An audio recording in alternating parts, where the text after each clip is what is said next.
অনেক দুঃখজনক মিডিয়াগণ, আপনাকে অসংখ্য ধন্যবাদ। আমরা যে গতকালকে একজন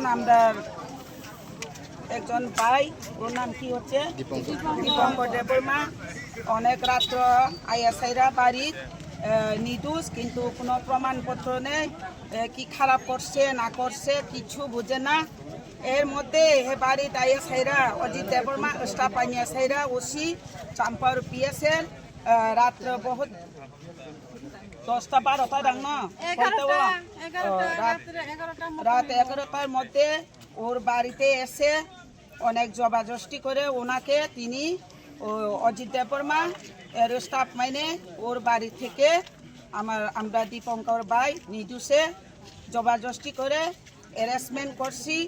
এখন এই ভাইয়ের জন্য আমরা নির্দোষ ব্যক্তি, কিন্তু ও ভাইয়ের জন্য আমরা এখন জাস্টিস চেয়েছি।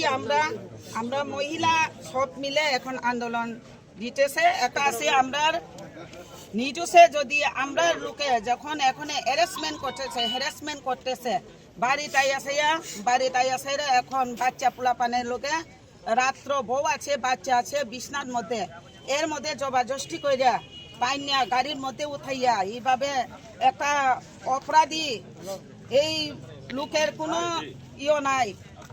আমরা নির্বাচনের আগে যখন আমরা প্রার্থী প্রস্মিত দেববর্মা ওনার বাড়িতে গিয়ে 2-3 রাউন্ড যে লোক ওখানে গুলি করছি, কিন্তু এখন পর্যন্ত এই সন্ত্রাস লোকের কোনো গ্রেপ্তার হয়নি। এর মধ্যে যদি আমরা লোকলে এইভাবে যদি বেনা দোষে তিনি একজন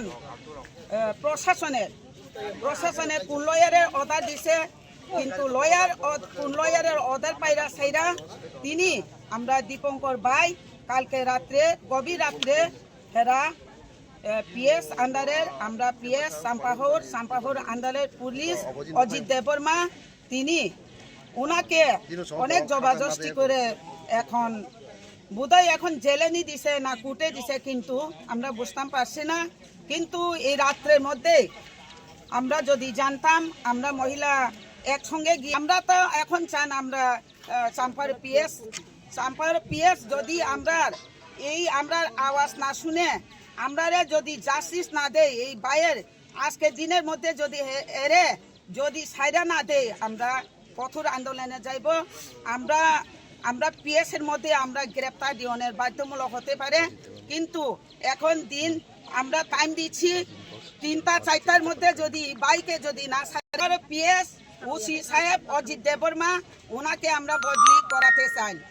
কিন্তু এইভাবে প্রশাসনের মোতাবেক আইনের মোতাবেক অনেকে আছে এখানে নির্দোষ, আমরা লোক তো অনেক বাড়ি ঘরে থাকি, অনেকে কাজ করি, রাস্তাঘাটে যাই, এইভাবে যদি আর একজন বাইরে যদি ধরে এই সময় জবাব দায়ী এই লোকেরা দায়ী হলো অজিত দেববর্মা।